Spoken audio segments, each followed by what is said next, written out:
우리 귀한 찬송 감사합니다. 성경 사무엘상은 사무엘부터 이스라엘의 초대 왕인 사울 왕의 통치까지의 역사가 기록되어 있는 성경이 사무엘상입니다. 이스라엘이 가나안을 정복한 후에 여러분 이스라엘은 하나님을 따르지 않고 자기들의 소견에 옳은 대로 살아가다가 이제는 작은 민족으로 전락하고 말았습니다. 또 도덕적 종교적으로 큰 혼란을 겪어서 그들의 앞길이 보이지 않는 그런 암울한 시대를 살아가게 되었습니다. 바로 이런 때 하나님은 사무엘이라는 사람을 세워서 새로운 하나님의 나라, 새로운 신정 국가를 이루고자 하셨습니다. 그래서 여러분 사무엘상 1장 처음 말씀은 사무엘의 가정 이야기로 시작이 됩니다. 한번 우리 1절을 읽어보면 1절 같이 한번 읽어보겠습니다. 시작.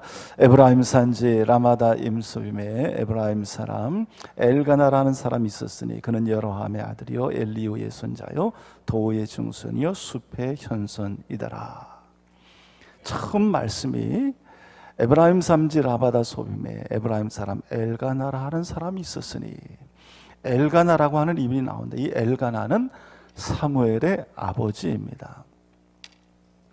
여러분 그는 경건한 레위 자손이었고 또 매년 하나님의 언약궤가 있는 실로에 가서 하나님께 예배드리는 경건한 가정의 가장이 엘가나입니다. 그런데 그는 아내를 둘 두어서 그 가정에 문제가 있었고 평안이 없었습니다. 그리고 이런 문제를 경제적으로 해결하려고 했고 인간적인 방법으로 해결하려고 하는 그 모습을 오늘 본문을 통해서 우리는 보게 됩니다. 우리가 엘가나를 생각하면서 떠오르는 성경 말씀이 있는데, 경건의 모양은 있으나 경건의 능력은 없는 자노라라고 하는 그런 말씀입니다.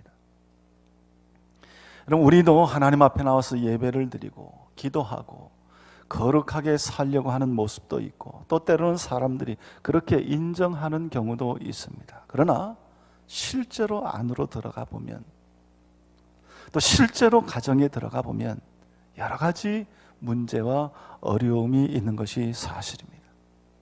그래서 우리 역시 경건의 모양은 있지만 능력이 없어서 자신을 절제하지 못하고 때로는 감정에 치우치고 이래서는 안 된다 생각하면서도 잘못과 죄악에 끌려가는 모습에 낙심하는 적이 많이 있다는 것입니다. 오늘 우리는 이 사무엘의 아버지 엘가나를 통해서 몇 가지 신앙적인 교훈을 얻고자 하는데, 그 첫째가 엘가나의 족보입니다. 엘가나라는 사람이 있었는데 그는 여로함의 아들이요 엘리의 손자요 도후의 증손이요 숲의 현손이더라. 먼저 엘가나를 소개하면서 그들의 조상들의 족보를 기록하고 있습니다.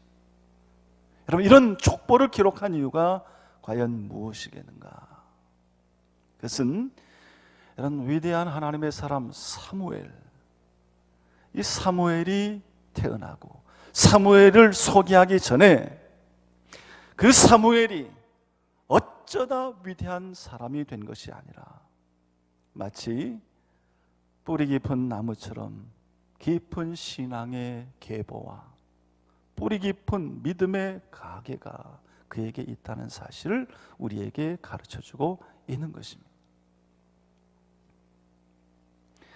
여러분 하나님은 하나님을 잘 섬기고 그 하나님의 뜻대로 살아가는 가정, 또 그들의 후손들에게 천대에 이르는 복을 약속해 주셨습니다.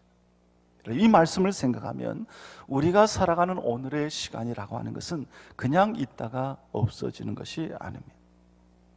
여러분 오늘이라는 시간은 반드시 내 삶의 행복과 불행뿐만 아니라 우리의 자식들과 자녀들과 후손들과 반드시 연결되어 있다는 사실입니다. 우리가 하나님 말씀과 뜻대로 살면 하나님은 우리의 삶을 책임져 주시고 우리의 자녀들에게 복을 주신다 약속해 주셨지만 우리가 하나님이 허락하신 그 귀한 시간들을 낭비해 버리며 나 좋다고 내 마음대로 살아가면 결국 우리의 자손, 우리의 후손들은 희망이 없다는 것을 이스라엘의 역사를 통해서, 이 족보의 교훈을 통해서 우리에게 분명하게 말씀해 주고 있는 것입니다. 여러분, 시편 30편 25절에 보면 내가 어려서 늙기까지 의인이 버림을 당하거나 그의 자손이 걸식함을 보지 못하였다, 그렇게 말씀했습니다. 의인의 자손은 망하는 법이 없다는 것입니다. 한순간의 쓰러짐이나 넘어짐이나 실패나 어려움이 있지만 그것은 축복에 이르는 과정이지 결코 절대로 영원히 넘어지지 않는다는 것입니다. 오늘 우리는 우리 자신과 우리의 후손들을 위하여 여러분 다시 한번 결단해야 됩니다. 이제는 정말 하나님을 사랑하고 하나님 앞에 내 자신을 드리고 하나님을 섬기고 예배하는 일을 정말 생명처럼 귀중하게 생각해야 됩니다. 나와 내 집은 여호와 하나님만을 섬기겠습니다 라는 결단, 이런 귀한 믿음의 결단이 우리 성도님들에게 다시 한번 있게 되기를 바랍니다. 그리고 여러분의 가정과 자손 대대로 하나님이 약속하신 축복을 누려갈 수 있는 은혜가 있기를 우리 주님의 이름으로 축원합니다. 두 번째로 엘가나의 신앙입니다. 우리 1절에 보면 에브라임 사람 엘가나라고 기록이 되어 있는데, 여러분 실제로 엘가나는 레위인입니다. 레위 지파에 속한 사람입니다. 그런데 이 에브라임 지파의 땅에 있는 레위 성읍, 레위인들이 사는 성에 살기 때문에 이 에브라임 사람 엘가나로 기록되었던 것이지, 엘가나는 레위 지파에 속한 사람입니다. 여러분, 레위 지파는 어떤 사람입니까? 특별히 이스라엘 백성들의 택함 받아 하나님을 예배하고 제사하는 일에 쓰임 받은 자들이 레위 사람들입니다. 오늘 3절 말씀에 보면 이 사람이 매년 자기 성읍에서 나와 실로에 올라가서 만군의 여호와께 예배하며 제사드렸다, 그렇게 기록되어 있습니다. 또 7절에도 매년 한나가 여호와의 집에 올라갈 때마다 남편이 그같이 하매. 또 21절에도 여호와께 매년 서원제를 들어 올라갈 때 그랬습니다. 이 말씀 가운데 중요한 단어가 뭐냐면 매년이라는 것입니다. 매년마다. 이 매년이라고 하는 것은 반드시 꼭 지켜서 하나님께 예배하고 제사 드려야 될 때마다 라는 그런 뜻입니다. 매년. 그럼 히브리 남자들은 1년에 3번 중앙성소에 가서 하나님 앞에 절기를 지켜야 됐습니다. 그런데 여러분이 엘가나가 살아가는 시대는 어떤 시대냐? 극도로 타락한 시대입니다. 어두운 시대, 하나님 없이 살아가는 시대, 다 자기 마음대로, 자기가 옳은 대로 살아가는 그런 시대입니다. 그러나 이 시대에 매년 빠지지 않고 하나님의 집에 올라갔다, 그리고 하나님께 예배했다라는 것은 결코 가볍게 평가할 수 없는 믿음과 신앙이 이 엘가나에게 있었다, 그렇게 말할 수 있습니다. 여러분, 우리도 이 어두운 시대에 우리의 믿음과 신앙을 유지하기 위해서 항상 여호와께 예배드리기 위해 하나님의 집에 올라가는 결단이 있어야 됩니다. 그럼 매년이라고 하는 것은 꼭 빠지지 않아야 될 예배가 있다는 것입니다.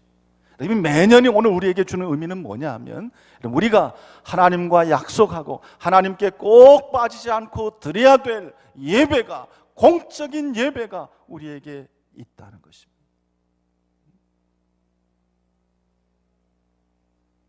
여러분, 공적인 예배 시간, 우리가 하나님과 약속한 시간, 하나님과 약속한 시간이기 때문에 빠져서는 안 되는 것입니다. 우리가 정한 이 시간, 이 날은 하나님 앞에서 거룩하게 지키고 하나님의 전에 올라와 하나님께 예배하는 그런 시간입니다.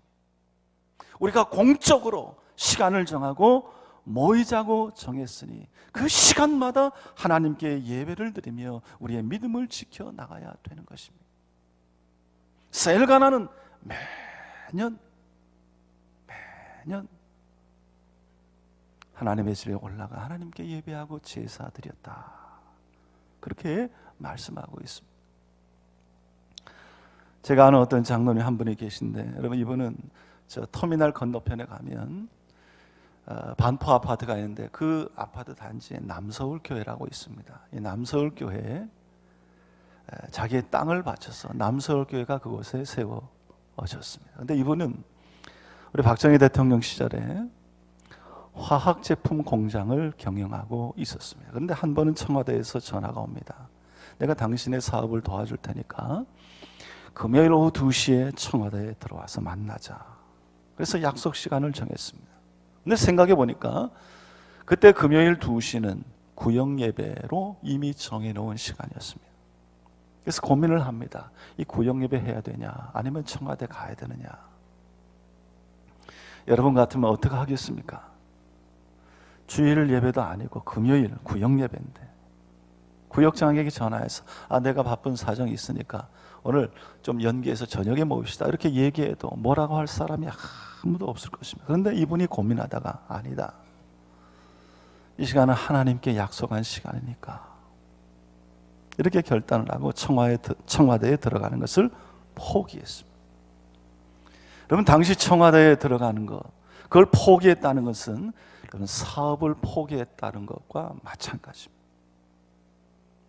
그러나 그날 구역 예배를 드리고 구역 예배를 인도하고 하나님의 말씀을 듣고 아멘으로 받아들이는 가운데 하나님께서 그 마음에 무슨 생각을 주시는 것 같아요. 그래서 빨리 공장에 가서 직원들을 불러 모아놓고 야, 이렇게 배합하고 이렇게 배합하라, 그런 지시를 다 내렸습니다. 그 배합을 받아, 그 지시를 받아 그 지시대로 다 배합을 했더니 그 제품이 날개도 튄 듯이 팔려서 그가 큰 부자가 된 것입니다. 여러분 하나님은 말씀하기를 때를 따라 돕는 은혜를 얻기 위하여 은혜의 보좌 앞에 담대히 나오라, 그렇게 말씀했습니다. 은혜의 보좌 앞에 우리가 하나님 앞에 나갈 때 하나님께서 우리에게 은혜를 내려주신다는 것입니다. 이 자리가 은혜의 보좌라는 것입니다. 은혜를 우리에게 베풀어 주시는 장소라는 것입니다. 엘가나는 매년 빠지지 않고 그 은혜의 자리에 나가기를 힘썼습니다. 여러분, 오늘 우리는 어떤 존재입니까? 우리 자신들을 살펴볼 때 과연 나는 어떤 존재입니까? 내가 정말로 이 세상의 죄 앞에 떳떳하고 당당할 수 있습니까? 세상의 유혹 앞에 얼마나 내가 깨끗할 수 있습니까? 우리 자신을 내가 얼마나 믿을 수 있습니까? 여러분, 내가 내 스스로를, 내 인생을, 내 삶은, 내 영혼을 내가 보장할 수 없습니다. 우리는 다만 하나님의 은혜로 여기에 있을 뿐입니다. 하나님의 은혜를 주셨기 때문에 이 자리에 앉아 예배를 드리는 것이고, 하나님의 은혜를 주셨기 때문에 오늘도 허락하신 삶을 누리고 있는 것뿐입니다. 내가 과거의 은혜를 좀 받았다 해서 그 받은 은혜를 가지고 오늘을 살아갈 수 없습니다. 날마다 은혜의 보좌 앞에 나와 하나님이 베풀어 주시는 은혜가 아니면 우리는 연약한 우리의 인생, 죄악된 이 세상을 이겨나갈 수 없다는 말씀입니다. 그래서 우리는 하나님 앞에 나오는 이 시간, 하나님께 드리는 예배를 생명처럼 여기고 정말로 귀중하게 생각하고 하나님 앞에 나와 주님 주시는 은혜를 얻고 이 세상을 이겨나가는 그런 믿음의 사람들이 되어야 되는 것입니다. 오늘 하나님 앞에 나온 우리 모든 성도님들의 마음속에 다시 한번 이런 깨달음과 각오와 믿음의 결단이 있게 되기를 바랍니다. 세상에 많은 시간이 있지만, 많은 일들이 있지만, 은혜의 보좌 앞에 나오는 이 시간을 내 삶의 생명처럼 여기고 늘 주님 앞에 나와 하나님 앞에 예배하고 하나님이 주시는 귀한 은혜를 누리며 승리해가는 우리 성도님들이 다 될 수 있기를 우리 주님의 이름으로 축원합니다. 세 번째가 엘가나의 가정입니다. 우리 한번 2절 말씀을 같이 읽어봅시다. 2절 말씀 시작. 그에게 두 아내가 있었으니 한 사람의 이름은 한나요 한 사람의 이름은 브닛나라. 브닛나에게는 자식이 있고 한나에게는 자식이 없었더라. 그렇습니다. 여러분, 당시 여자가 아이를 가질 수 없다라는 것은 저주에 해당되는 것이었습니다. 여인이 결혼하면 아내를 낳아주는, 아들을 낳아주는 것이, 자녀를 낳아주는 것이 첫째 의미였습니다. 그렇지 못하면 다른 아내를 두어서라도 자녀를 가져야 됐습니다. 그렇기 때문에 여러분, 엘가나에게 두 아내가 있었습니다. 한나와 브닛나인데 한나는 자식을 낳지 못했습니다. 대신 브닛나에게는 자식이 있었는데, 여러분 원문에 보면 그 자식이 복수로 되어 있습니다. 다시 말하면 브닛나는 자녀를 여러 명 많이 낳는 그런 여인이었습니다. 그래서 엘가나는 이 브닛나를 두어 자녀를 얻고자 했던 것입니다. 그런데 여러분 6절 5절 말씀에 보면 여호와께서 그에게 임신하지 못하게 하심으로 라는 말씀이 있습니다. 여러분, 이 성경 말씀을 보면 한나가 아이를 낳지 못하는 것, 한나의 불임은 하나님께서 그렇게 하신 것입니다. 한나의 불임은 하나님의 섭리였습니다. 그로 인하여 한나를 기도하는 어머니가 되게 하고 그의 가정을 기도하는 가정이 되게 하려는 그런 하나님의 계획과 섭리였습니다. 여러분, 남편 엘가나가 하나님 앞에 나와 매년 제사 드릴 때 왜 기도하지 않았겠습니까? 자녀를 달라고 왜 기도하지 않았겠습니까? 그런데 그의 실수가 무엇입니까? 그것은 하나님의 때를 기다리지 못했던 것입니다.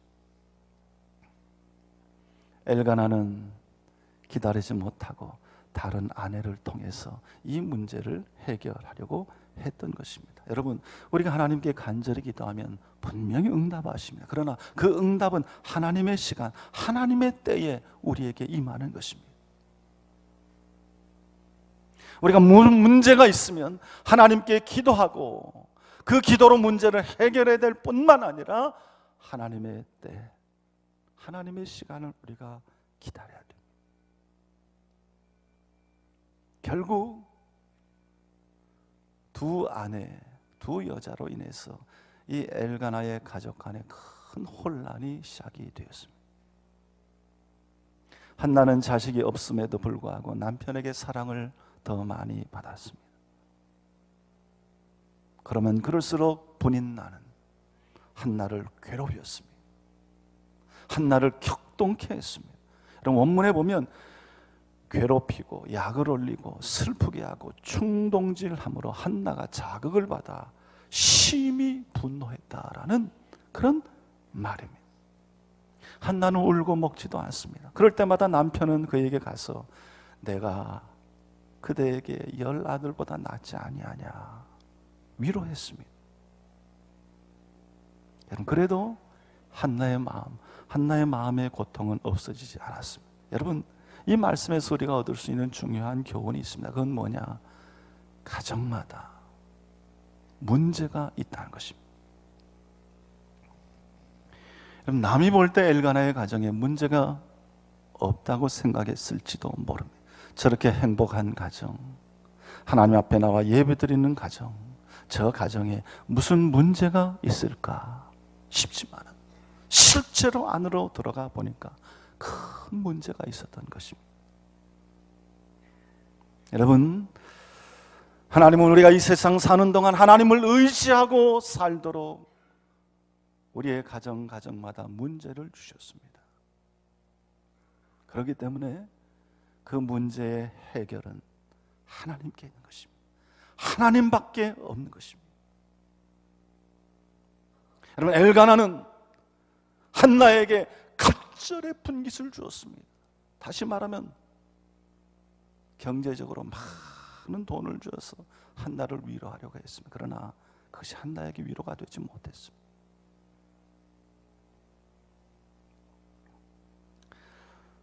어떤 분이 교회에 와서 하나님의 은혜를 받고 목사님께 신방 요청을 했습니다. 그래서 목사님이 그 집에 갔는데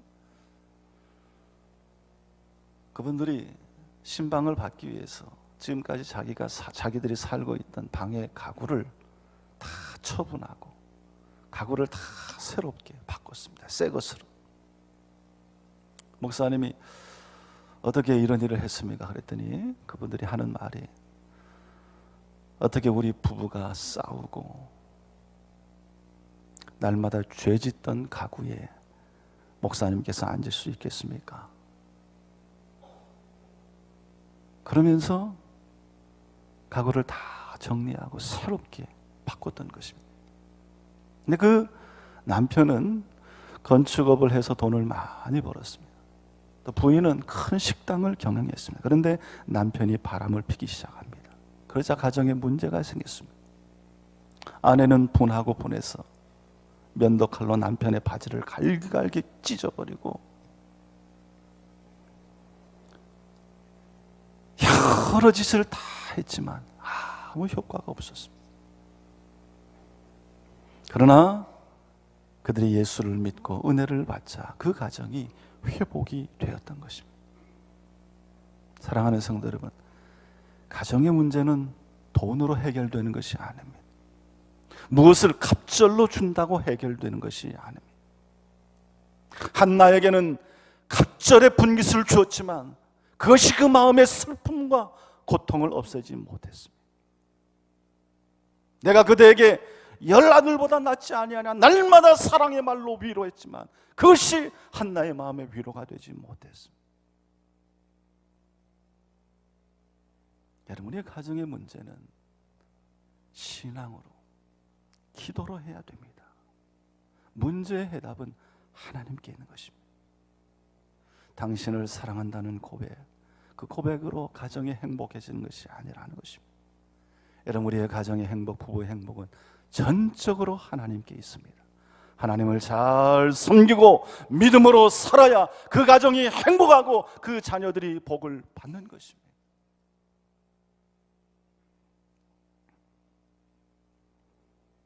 여러분, 오늘날 우리의 자녀들이 이 시대 속에서 사무엘처럼 위대한 하나님의 사람들이 되기를 원하십니까?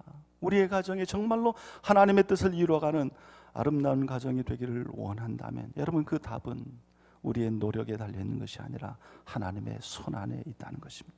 전적으로 하나님이 복을 주셔야 됩니다. 다시 말해서 하나님을 잘 믿고 우리가 믿음으로 살아가면 그 길이 복을 받는 길이고 그 길이 행복한 길이라는 것입니다. 오늘날 가정마다 문제가 많이 있습니다. 남들이 보기에는 행복해 보이지만 속을 들여다 보면 어려움을 겪는 가정, 원수처럼 살아가는 가정들이 많이 있습니다. 또 부모와 자녀들 사이에도 얼마나 문제가 많은지 모릅니다. 여러분, 이 문제를 우리가 어떻게 해결해야 되겠습니까? 모든 문제 해결은 여러분 하나님께 있음을 믿으시기를 바랍니다. 우리가 정성을 다하여 하나님을 섬기고 하나님 앞으로 나아가고 하나님을 진심으로 경외하며 살아갈 때 하나님께서는 우리의 자녀들을 이 시대의 사무엘처럼 꼭 필요한 하나님의 사람들로 세워주실 것입니다. 그리고 우리의 가정과 우리의 자녀 후손 대대로 하나님의 복을 누리는 믿음의 가문으로 변화시켜 주실 것입니다. 여러분, 이런 믿음의 결단이 우리 성도님들의 마음속에 다시 한번 있게 되기를 바라고, 이런 하나님의 축복이 여러분의 가정과 자녀들, 후손들에게 영원토록 함께 하시기를 우리 주님의 이름으로 축원합니다. 기도하겠습니다. 하나님 아버지, 하나님께서 이스라엘을 구원하기 위하여 사무엘이라고 하는 위대한 하나님의 사람을 세우시기 전에 하나님께서는 그의 가정이 믿음 안에서 온전히 세워지기를 원하셨습니다. 하나님께 기도하고 하나님을 경외하는 그 가정을 통하여 하나님이 예비한 하나님의 자녀를 세우시고 그를 통하여 얻은 이스라엘의 역사를 구원해 가기를 원하셨습니다. 하나님, 오늘 우리의 가정, 또 우리의 부모, 하나님을 잘 경외하는 믿음의 가정과 부모들이 되게 하여 주시고, 어려움과 고통의 시간들이 있지만 그러나 그 가운데 하나님이 우리를 더 하나님께로 부르시고 인도하시는 귀한 섭리와 뜻이 있음을 깨닫고 더욱더 하나님 붙들고 믿음 안에서 하나님만 바라보며 살아가는 귀한 가정과 성도들 다 되게 하여 주시옵소서. 감사드리며 예수님의 이름으로 기도드리옵나이다. 아멘.